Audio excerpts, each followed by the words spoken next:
The Volkswagen Touareg has just been updated with new technology, a new look, and a lower price point for the entry-level model. So is this now the right SUV for you and your family? It's got 3.5 ton towing, it's got all-wheel drive, a diesel engine, and a few other variants in the lineup as well. Stay tuned, I'm going to tell you all about it in this review. If you've already liked and subscribed, thanks very much. Let's get to it.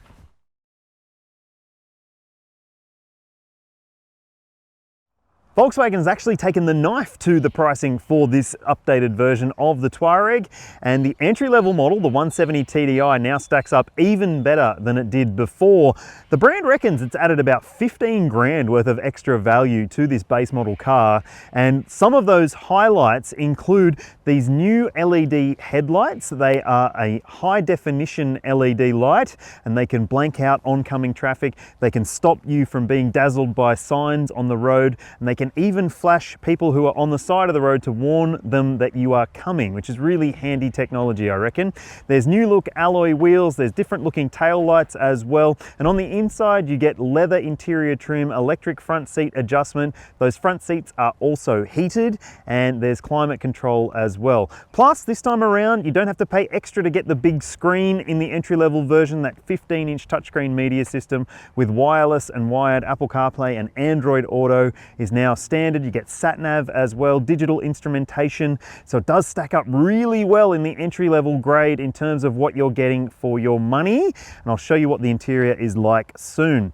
Now, up from there, there is a couple of different grades that you might also want to consider, especially if you like things like air suspension and bigger wheels, which you'll get if you step up to the Elegance grade, and you also get a bigger engine, which I'll tell you about shortly. It does add a fair bit of extra money to the price tag, but hey, it's still less than 100 grand and you're getting a lot of SUV for your money. And if you want a sportier looking version of the entry-level car, well, the 210 TDI model at least, then you might want to check out the R-Line version, which does add some extra driving features as well. It gets four-wheel steering and active sway bars as well as different looking wheels, and it does also get a slightly different looking interior with a few extra features as well for the money.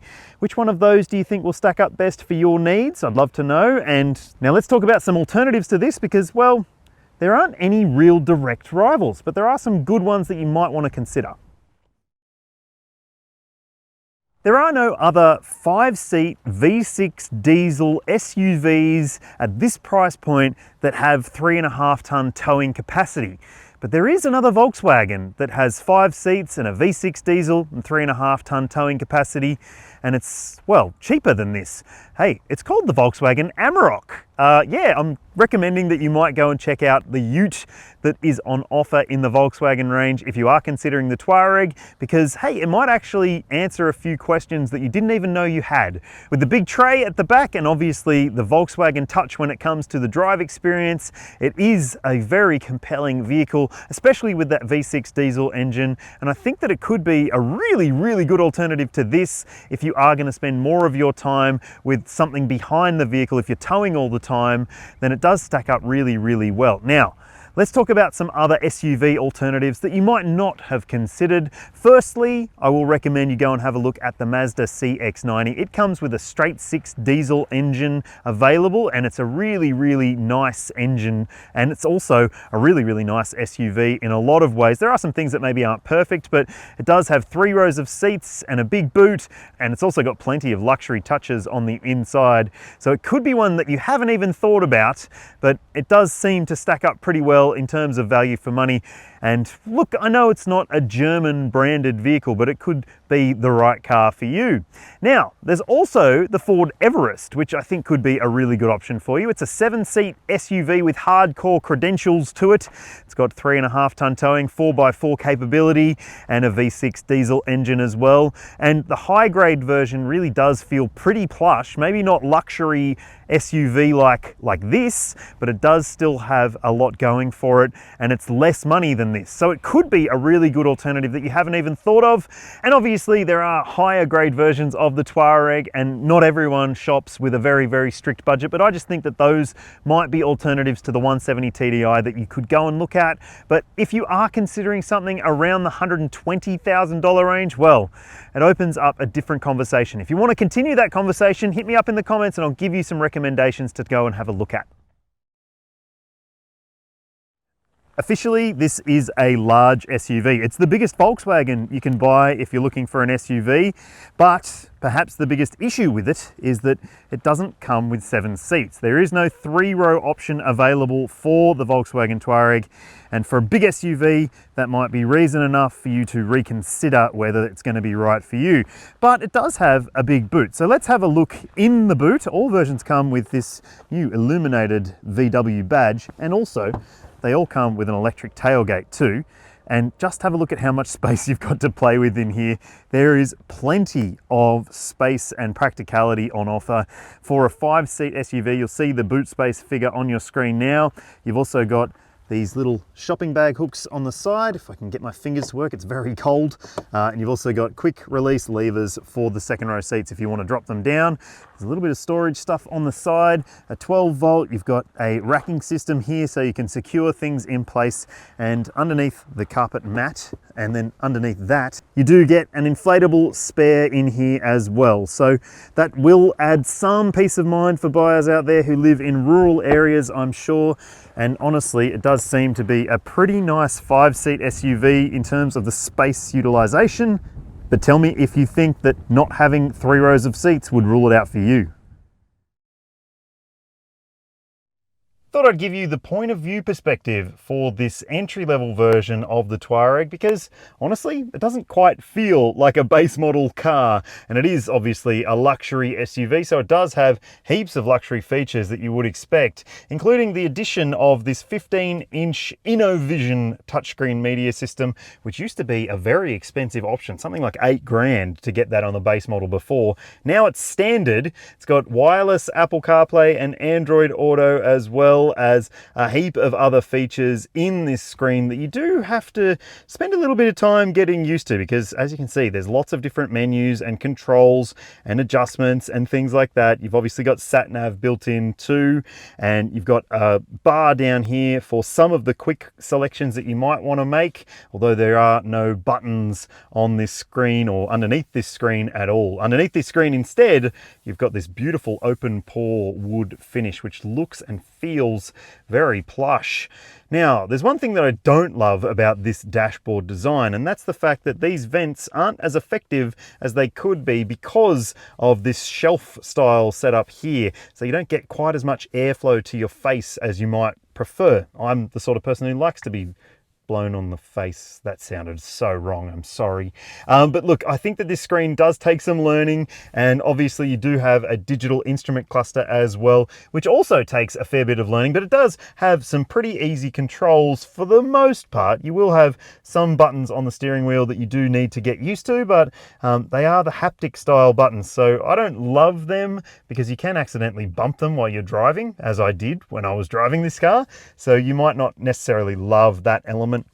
But there's also the practicality that you would expect. You've got a wireless phone charger down here, as well as a couple of USB-C ports, a 12 volt, some cup holders in here as well, a nice shifter, nice solid feeling and looking shifter as well. There's also a volume dial because, well, you need some kind of tactile interaction with the screen.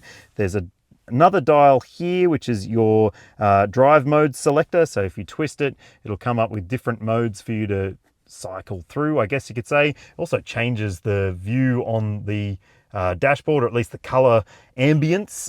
So that's something that you will probably play with a bit. And in here, there's a covered center console bin with some USB-C ports. You get standard leather trim with heating in the front seats. You've also got big door pockets, as well as that beautiful finish that runs across the width of this dashboard. And I think it looks and feels very plush for the money. So let's jump in the back and see what it's like. So here it is, your backseat experience in the Volkswagen Touareg base model, and look how much space I've got. I'm 182 centimeters or 6 foot tall, and this seat is set for my driving position. I've got heaps of knee room, lots of foot room, and good headroom as well, although you can't see it. And there's also some really nice amenities in the back, for the most part at least. So you do get directional air vents down here, and also a couple of USB-C ports and a 12 volt down there in that station. But unlike the top spec versions, you don't get the vents in the B-pillars, which is a little bit rubbish in my opinion. Now you've also got these handy little blinds for anyone who's riding in the back. If you've got kiddies, they will appreciate that. And also when it comes to the backseat experience, well, it's plenty wide. There's lots of space across the back here to fit 3 adults, but the foot space might be an issue because there's a big transmission tunnel intrusion.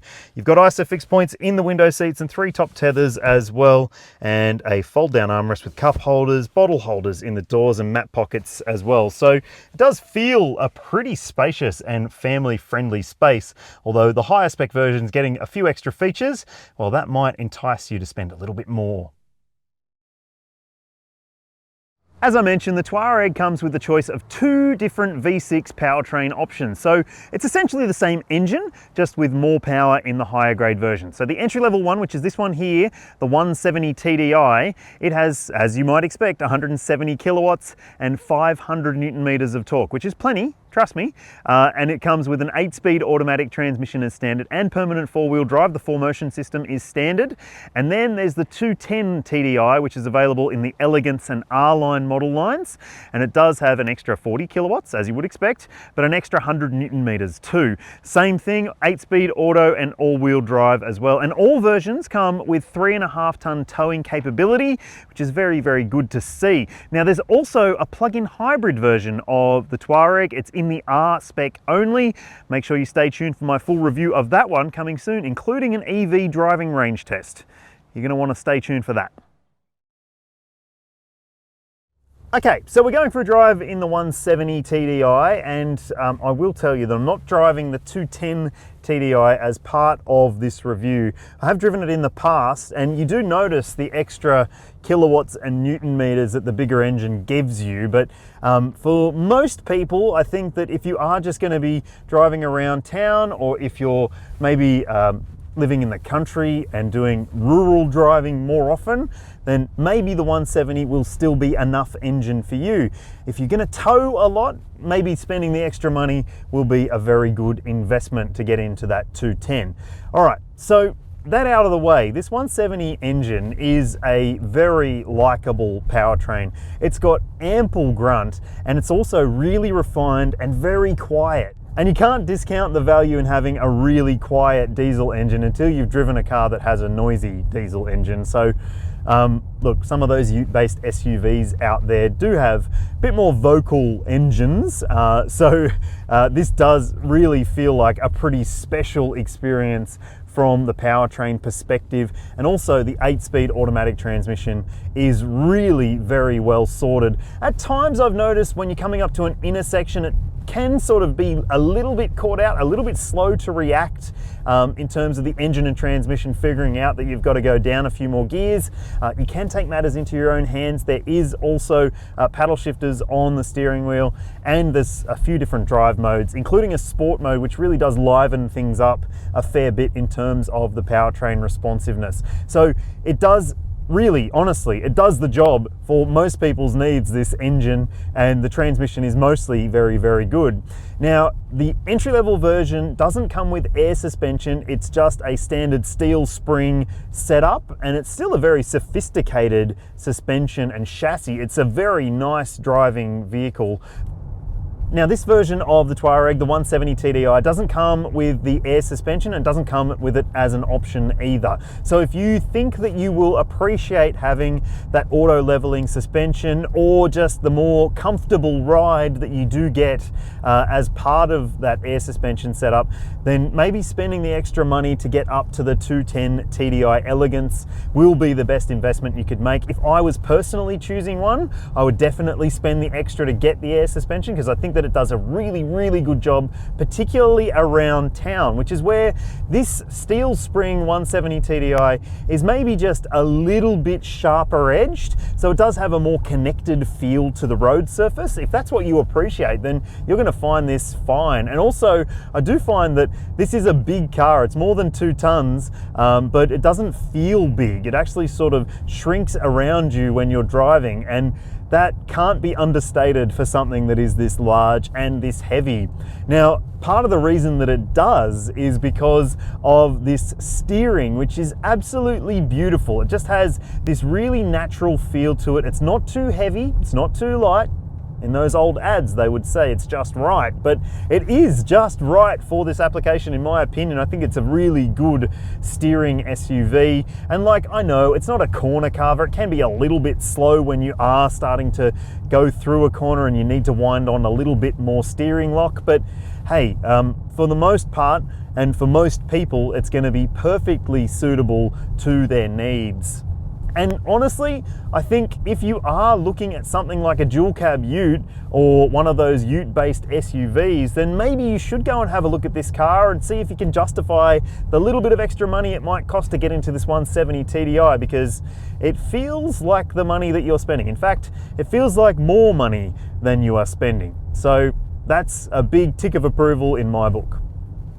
Otherwise, it's a really refined drive experience. Like I said, this diesel engine is super duper quiet and it makes for a really serene long distance cruiser. We've done a few hundred Ks today in this car and I didn't get out feeling exhausted at all. It was actually kind of nice to spend this much time in a car like this, and across a mix of different driving as well, country roads and also freeway and a bit of urban running here and there too. So actually, that's a pretty good segue to the next section of this video, which is about fuel consumption. Let's talk about it. Okay, let's talk about fuel consumption for this model lineup. So the 170 TDI, you'll see the official combined cycle fuel consumption figure for it on your screen now, and that is a pretty low number. If you're wondering what I've seen across that aforementioned mix of driving, I'll show you it now, 7.7 litres per 100 Ks. I think that's a pretty good return for what we were doing on this launch drive outside of Melbourne for this updated version of the Touareg. And look, I think the 210 TDI is probably going to be just as efficient, maybe just a little bit more thirsty, but really the official number is pretty good. You'll see it on your screen. And like I said, I haven't had a chance to test it yet, but it does seem to stack up pretty well for extra power and extra torque and just a little bit more fuel consumption. And there is a plug-in hybrid Hero model in this lineup, but hey, if you want to learn more about it, you're going to have to watch my detailed review of it. Make sure you hit subscribe and ring the bell, and you'll be notified when that review comes out. This generation Volkswagen Touareg comes with the maximum 5-star ANCAP safety rating from 2018. It might be refreshed, we'll have to wait and see, but it does have all the stuff you would expect, including autonomous emergency braking. There's pedestrian and cyclist detection as part of that. There's also a low-speed reverse AEB system called maneuver braking, and that can brake for obstacles or pedestrians if you are reversing or going forwards at low speeds as well. So that's nice to see.